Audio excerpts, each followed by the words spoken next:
Hi, welcome back to another video. So as you would have seen from the title and the thumbnail, today's video is going to be my 24 anticipated releases for 2024. I had one more book compared to last year, right? Because last year I did 23, but I surprisingly had more than 24 this time, so I had to cut out 4. But if you are curious on what were the 4 that I cut out, right, they were Emily Wild's Map of the Other Lands, because I haven't read the first book yet. The Partner Plot by Christina Forrest, I just felt less interested in this compared to the rest. Enchanted by Morgan Matson, it sounded interesting to me, but then again the others sounded more interesting, and also I don't know how well I will still enjoy the young adult genre. And last but not least, Song of the Six Realms by Judy E. Lin. The cover was really pretty, that's why I put it in, but I decided to be harsh and just cut it out. So yeah, I'm left with 24. Last year I think I did pretty well with reading my anticipated releases, because I kind of like had a whole series, right, where I read anticipated releases. So hopefully 2024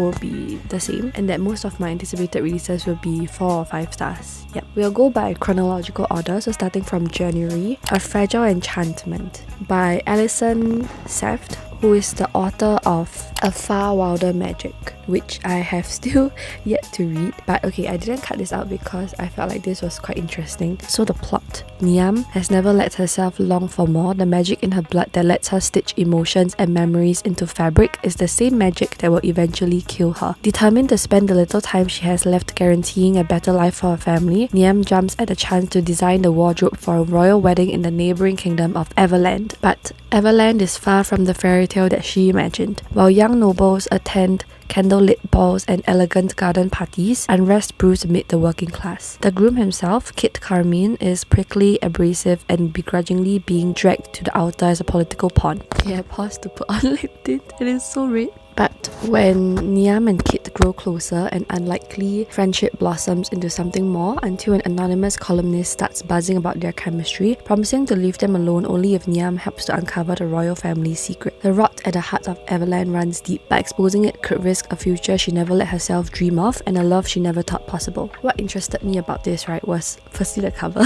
Can you tell that I'm a cover person? Secondly, the fact that it's like about designing, so like fashion, and it's like a fantasy romance in a Regency setting. So yeah, that's all the things that I was attracted by, and hopefully it will be good. Okay, next book coming out January 15 is Bright Bet. Oh my god, I cannot say how long I've been waiting. This is part of the Girl Meets Duke series, of which I read the first book in 2020. It might have been earlier, because I think 2020 was the year when I started to really use Goodreads, so it might have been earlier. And the Bright Bet is like the last book in the series, and I've been waiting and waiting and waiting. Oh my god, it's like the third book came out in 2019 and the fourth book is only coming out next year. Like, imagine how long we've been waiting. Okay, but Tessa Dare was the first historical romance series that I was ever exposed to, and it was so good. Oh my gosh, the writing was really good and the plot was really good also. So I've read like the first 3 books in the series, and then now I'm just waiting for the last one. Okay, so let me just read you the blurb. I don't think it's like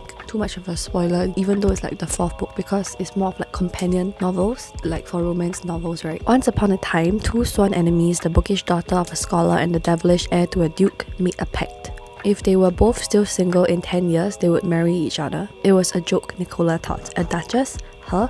But when the Duke of Wesley returns a decade later, he's serious. He needs an heir, so he's holding her to their marriage bargain. Diamond ring, lavish gown, engagement ball, and more. Nothing Nicola says can dissuade him. When she calls him arrogant, he praises her honesty. When she makes social stumbles, he catches her fall. And when she gets exasperated, the Duke can't seem to get enough. For reasons she can't fathom, he claims that no other woman will do. He's betting he can change her mind with logic and passion. She's betting she can change his mind just by being herself. And as the clock ticks down to a wedding day, neither is counting on losing their heart. Oh my god, I'm so excited. Hopefully it's good. I've been waiting for so long, so yeah. I realized that it's not in chronological order, it's like 2 days earlier instead, but oh well. Next book is The Getaway List by Emma Lord.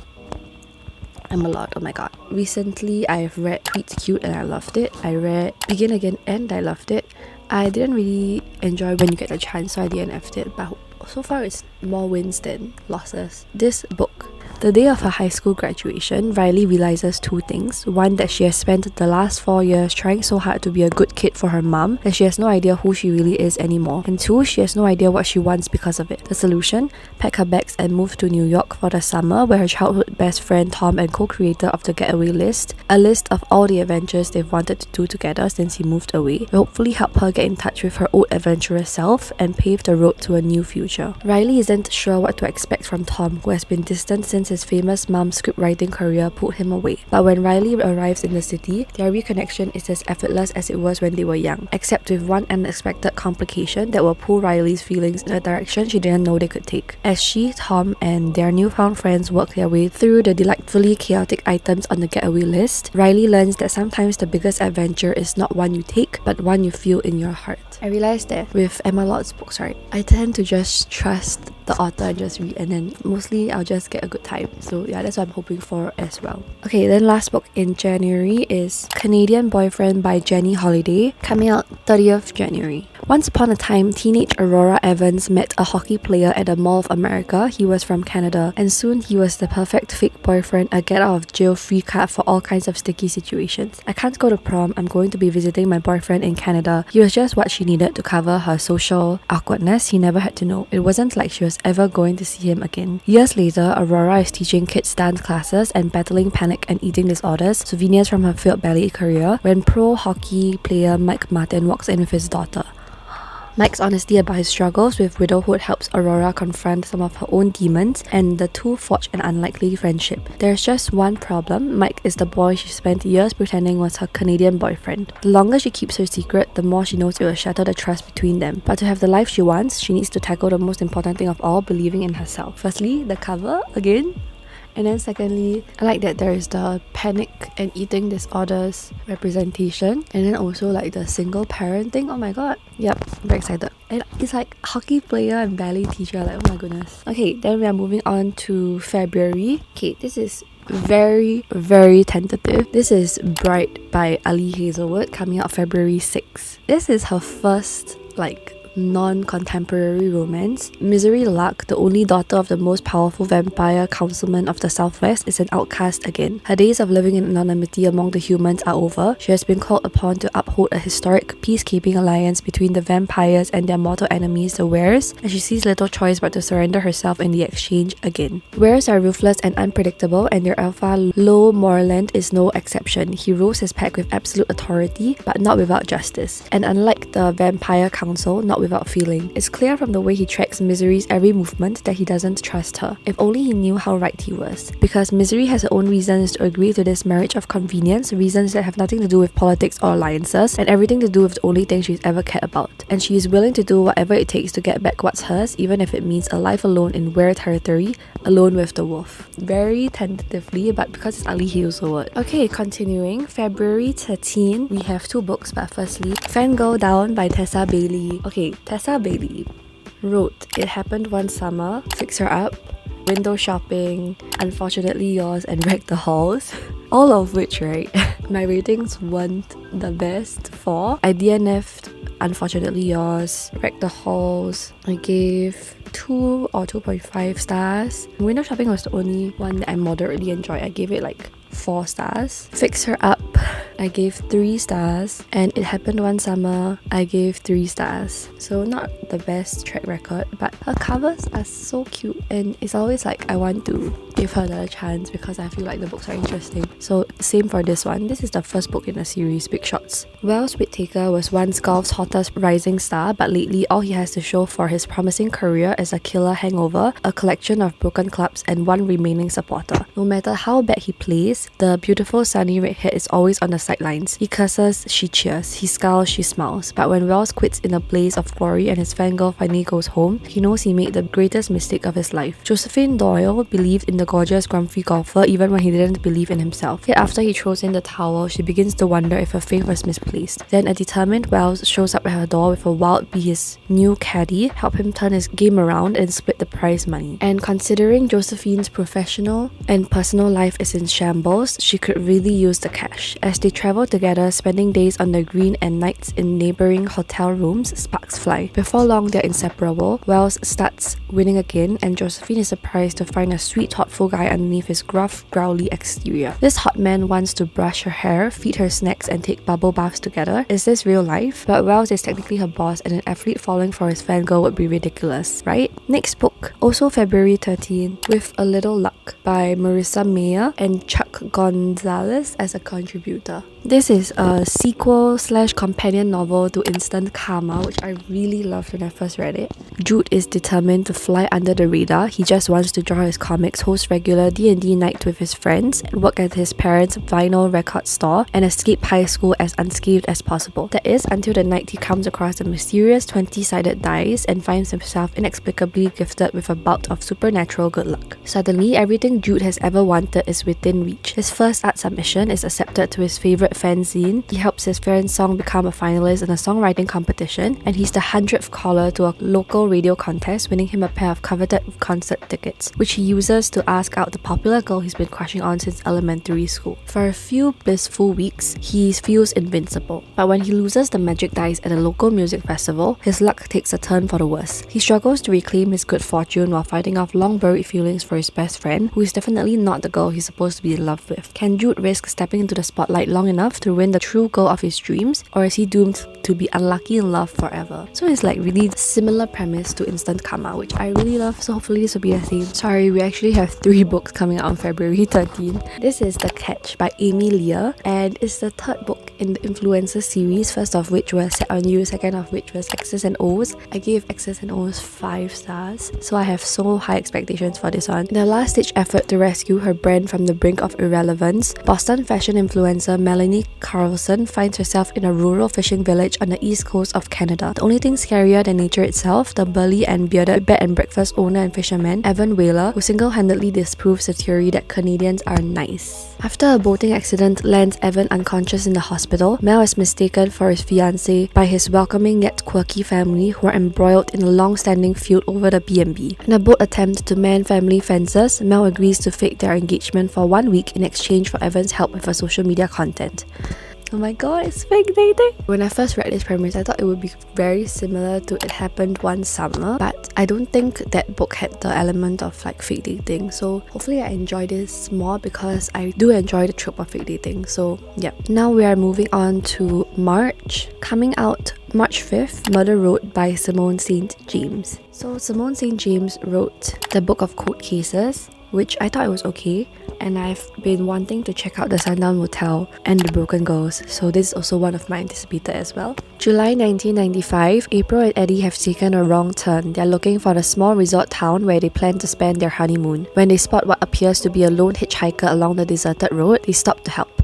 But not long after the hitchhiker gets into their car, they see the blood seeping from her jacket and a truck barreling down Atticus Line after them. When the hitchhiker dies at the local hospital, April and Eddie find themselves in the crosshairs of the Cold Lake Falls police. Unexplained murders have been happening along Atticus Line for years, and the cops finally have 2 witnesses who easily become their only suspects. As April and Eddie start to dig into the history of the town and that horrible stretch of road to clear their names, they soon learn that there is something supernatural at work, something that could not only tear the town and its dark secrets apart, but take April and Eddie down with it all. Every time there is the mention of supernatural, I get very excited. Okay, next book coming out March 12th, Happily Never After by Lynn Painter, who wrote Mr. Wrong Number, Better Than the Movies, The Love Wager. Apart from Mr. Wrong Number, I enjoyed The Love Wager and I really enjoyed Better Than the Movies. So yeah. When Sophie Steinbeck finds out just before her nuptials that her fiancé has cheated yet again, she desperately wants to call it off. But because her future father-in-law is her dad's cutthroat boss, she doesn't want to be the one to do it. Her savior comes in the form of a professional objector whose purpose is to show up at weddings and proclaim the words no couple usually wants to hear at their ceremony: I object. During anti-wedding festivities at night, Sophie learns more about Max, the objector's job. It makes perfect sense to her. He saves people from wasting their lives, from hurting each other. He's a modern-day hero, and Sophie wants in. The 2 love cynics start working together, going from wedding to wedding, and Sophie's having more fun than she's had in ages. She looks forward to every nerve-wracking ceremony, saving the lovesick souls of the betrothed masses. As Sophie and Max spend more time together, however, they realize that their physical chemistry is off the charts, leading them to dabble in a little hookup session or 2, but it's totally fine because they definitely do not have feelings for each other. Love doesn't exist after all. And then everything changes. A groom-to-be hires Sophie to object, but his fiancée is the woman who broke Max's heart.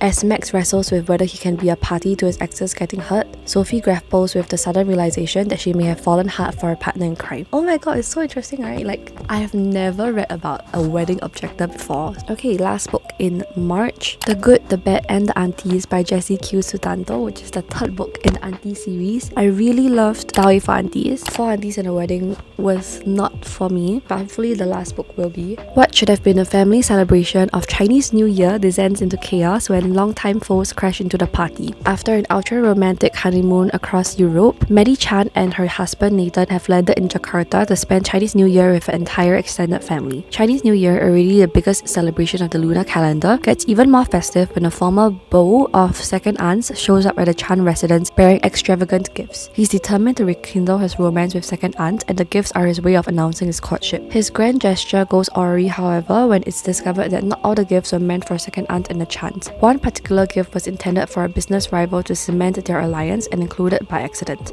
Of course, the aunties agree that it's only right to return the gift. After all, anyone would forgive an honest mistake, right? But what should have been a simple retrieval turns disastrous, and suddenly Maddie and the aunties are helpless pawns in a decades-long war between Jakarta's most powerful business factions. The fighting turns personal, however, when Nathan and the aunties are endangered, and it's up to Maddie to come up with a plan to save them all. Determined to rescue her loved ones, Maddie embarks on an impossible mission, but with the aunties by her side, nothing is truly impossible. Oh, so there's no like dead body in the third book. Okay, that's quite interesting. Hopefully I enjoy this. I'm really like praying hard. Now we are on to April. Quite a few books in April. Just on April 2nd alone, there are so many books. Okay, first up we have Just for the Summer by Abby Jimenez, who wrote Yours Truly, one of my favorites, Part of Your World, The Friend Zone, The Happy Ever After playlist, Life's Too Short. I've read all the books that Abby Jimenez has produced. Wow.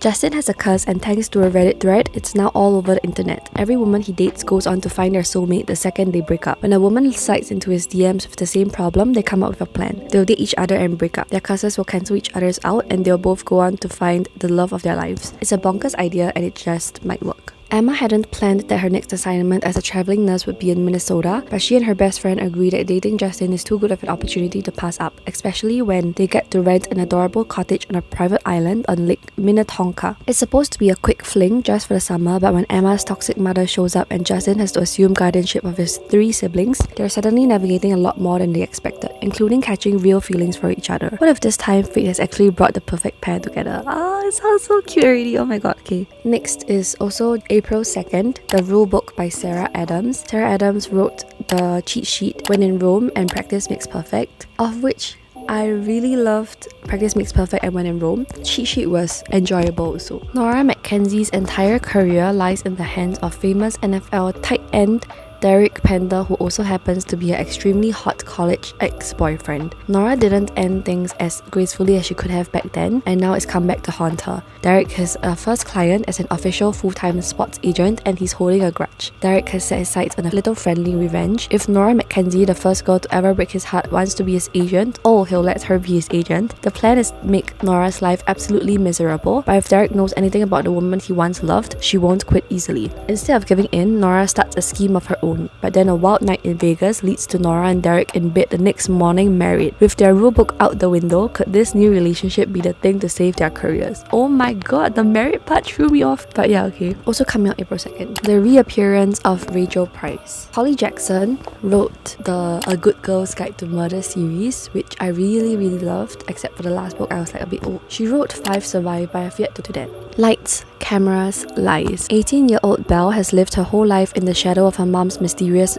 disappearance. 16 years ago, Rachel Price vanished and young Belle was the only witness, but she has no memory of it. Rachel is gone, long presumed dead, and Belle wishes everyone would just move on. But the case is dragged up from the past when the Price family agreed to a true crime documentary. Belle can't wait for filming to end, for her life to go back to normal. And then the impossible happens. Rachel Price reappears and life will never be normal again. Rachel has an unbelievable story about what happened to her. Unbelievable because Belle isn't sure it's real. If Rachel is lying, then where has she been all this time? And could she be dangerous? With the camera still rolling, Belle must uncover the truth about her mother and find out why Rachel Price really came back from the dead. Okay, last book coming out April 2nd, A Witch's Guide to Magical Innkeeping. Okay, so this thing it's like a companion novel to The Very Secret Society of Irregular Witches, which I read recently I think, and I really enjoyed it, so that's why this is on my anticipated list. Sarah Swan was once one of the most powerful witches in Britain. Then she resurrected her great aunt Jasmine from the very recently dead, lost most of her magic, befriended a semi-villainous talking fox, and she was exiled from her magical guild.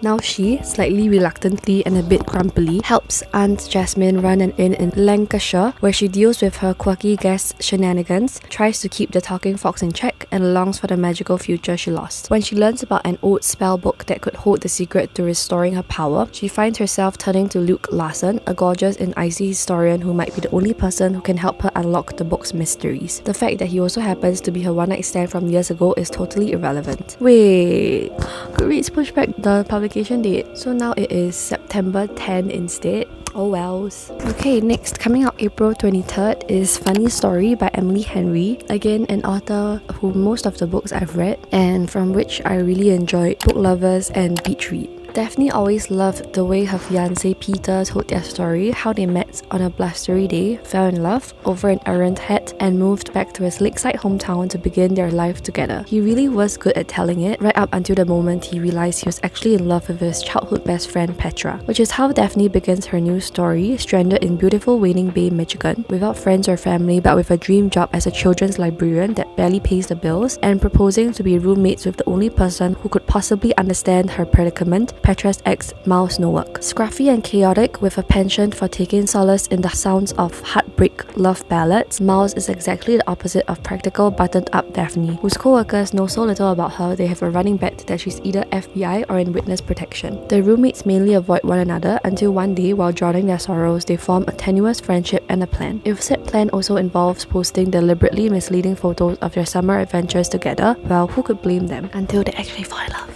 It's always how it goes, but again, very excited. Hopefully I'll enjoy this as well. Okay, last book in April, coming out April 30th, Truly Madly Deeply by Alexandria Bell Fleur. As a best-selling romance novelist, everyone thinks Truly Livingston is an expert on happily ever afters. She's even signed on to record a podcast sharing relationship advice. Little do they know she feels like an imposter. Her parents just announced they're separating. She caught her fiancé cheating, and her entire view on love has been shaken to the core. Truly hopes the podcast will distract her until she meets her co-host. Her first impression of Colin McQuarrie is hot, but then he opens his extremely kissable mouth. Colin's view on love just pisses Truly off, even if he does have an annoyingly attractive face. Bickering with a cynical divorce lawyer is the last thing she needs, so she walks out with no plans to return. A few days later, Truly is surprised when Colin tracks her down asking for a fresh start. Truly can't deny the little thrill she gets from Colin begging, so she reluctantly agrees. As they go from enemies to friends to something else entirely, Truly discovers they have more in common than she ever imagined, including their shared queerness. He's a genuinely good guy, charming, sweet, and equally as unlucky in love as herself, and there is something about Colin that drives Truly a little wild. When their attraction reaches a fever pitch, Truly is happy for the first time in years. Yet she can't help but wonder, is Colin truly madly deeply in love with her,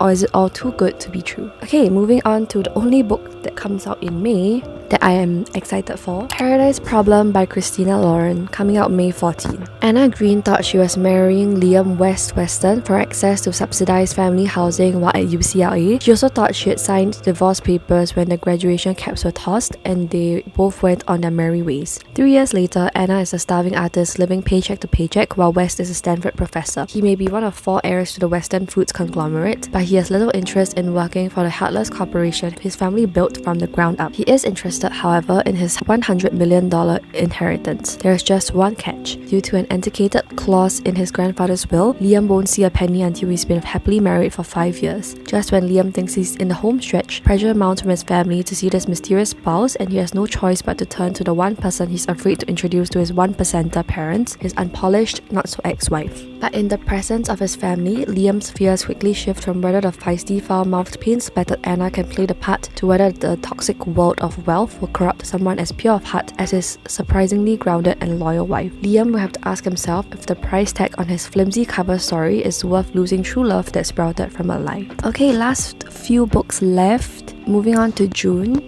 Coming out June 11, we have Not in Love by Ali Hazelwood. Rue Siebert might not have it all, but she has enough. A few friends she can always count on, the financial stability she yearned for as a kid, and a successful career as a biotech engineer at Klein, one of the most promising startups in the field of food science. Her world is stable, pleasant, and hard-fought, until a hostile takeover and his offensively attractive front man threatens to bring it all crumbling down. Ellie Kilgore and his business partners want Klein, period. Ellie has his own reasons for pushing this deal through, and he's a man who gets what he wants, with one burning exception: Rue, the woman he can't stop thinking about, the woman who's off limits to him. Torn between loyalty and an undeniable attraction, Rue and Ellie throw caution out the lab and the boardroom windows. Their affair is secret, no strings attached, and has a built-in deadline. The day one of their companies will prevail. But the heart is a risky business, one that plays for keeps. This seems like an adult romance, but hopefully the he's so big and huge thing will like stop as with more of her books that come out.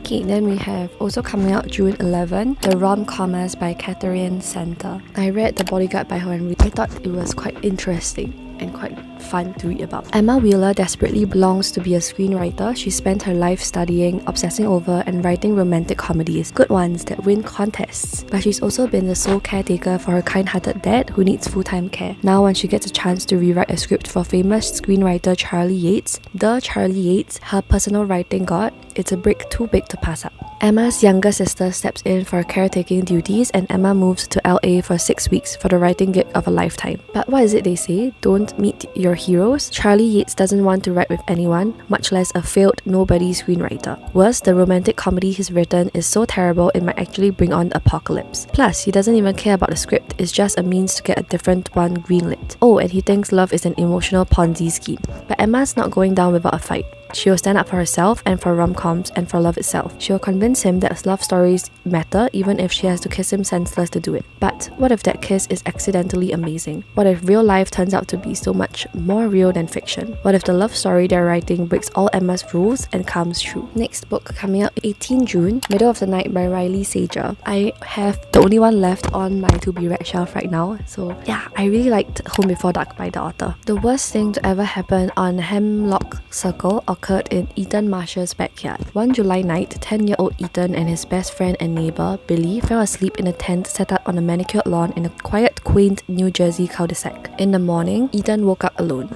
During the night, someone had sliced the tent open with a knife and taken Billy. He was never seen again. 30 years later, Ethan has reluctantly returned to his childhood home. Plagued by bad dreams and insomnia, he begins to notice strange things happening in the middle of the night. Someone seems to be roaming the cul-de-sac at odd hours, and signs of Billy's presence keep appearing in Ethan's backyard. Is someone playing a cruel prank, or has Billy, long thought to be dead, somehow returned to Hemlock Circle? The mysterious occurrences prompt Ethan to investigate what really happened that night, a quest that reunites him with former friends and neighbors and leads him into the woods that surround Hemlock Circle. Woods where Billy claimed monsters roamed and where a mysterious institute does clandestine research on a crumbling estate. The closer Ethan gets to the truth, the more he realizes that no place, be it quiet forest or suburban street, is completely safe, and that the past has a way of haunting the present. Last book in June, a novel love story by Ashley Poston, coming out 25th June. Ashley Poston wrote The Dead Romantics, Geekerella, The Princess and the Fangirl, and The 7-Year Slip. Eileen Merriweather knows a thing or two about romance. As a professor of literature, she teaches prestigious courses on history's greatest romantics. But 1 week out of the year, she abandons her dusty textbooks and makes a pilgrimage to the Hudson Valley with her best friend Prue to meet their super smutty book club in person and celebrate the romance series that brought them together, Quixotic Fall. It's a week of wine and happily ever afters. Or it's supposed to be. Prue bails at the last minute and Elsie winds up lost in Hudson Valley alone, in a thunderstorm. When she takes shelter in a bookstore, she immediately gets on the bad side of its grumpy and infuriatingly sexy owner and finds herself in a quaint town that feels like it's right out of a book. because it is. Eloratan can't be real, and yet she's here. The town is everything she imagined from her favourite series, where the candy store's honey taffy is always sweet, and the local bar's burgers are always a little burnt, and rain always comes in the afternoon. It's perfect. A place built on meet cutes and storybook endings. Except there's something off in Eloratan, because nothing changes, nothing moves, trapped in the last place the late author of Quixotic Falls left him, which must be why Elsie is to find an ending to this last story, the one the author never finished. The only problem, the bookstore owner never wants the story to end, and he might be the one person who can help her imagine this final happily ever after and maybe find one for herself.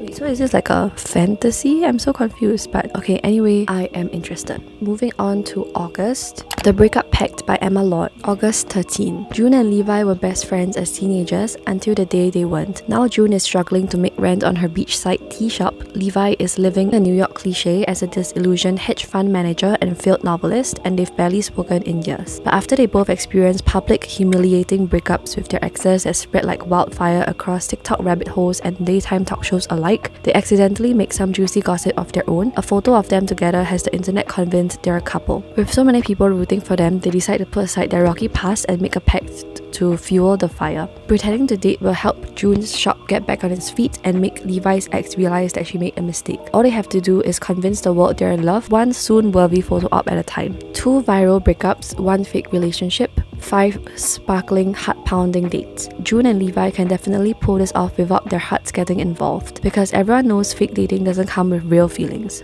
right? My god, okay, the more of the books I read out to you, right, the more I feel like I need to pace myself, because a lot of them are romances and a lot of them have like fake dating in them, so it's like it can get repetitive, so I need to be careful. Oh my god, okay, we're at the last book, guys. Oh my god, I've been filming for an hour. Okay, the last book is Somewhere Beyond the Sea by TJ Klune, which is the second book in the House in the Cerulean Sea series. Oh my god, okay, don't be mistaken by this plastic cover. I've actually read the book already, but I read it as an ebook, then I got the book. I really love this. This comes out September 10. A magical house, a secret past, a summons that could change everything. Arthur Parnassus lives a good life built on the ashes of a bad one. He's the master of a strange orphanage on a distant and peculiar island, and he hopes to soon be the adoptive father to the 6 dangerous and magical children who live there. Arthur works hard and loves with his whole heart, so none of the children ever feel the neglect and pain that he once felt as an orphan on that very same island so long ago. He is not alone. Joining him is the love of his life, Linus Baker, a former caseworker in the department in charge of magical youth.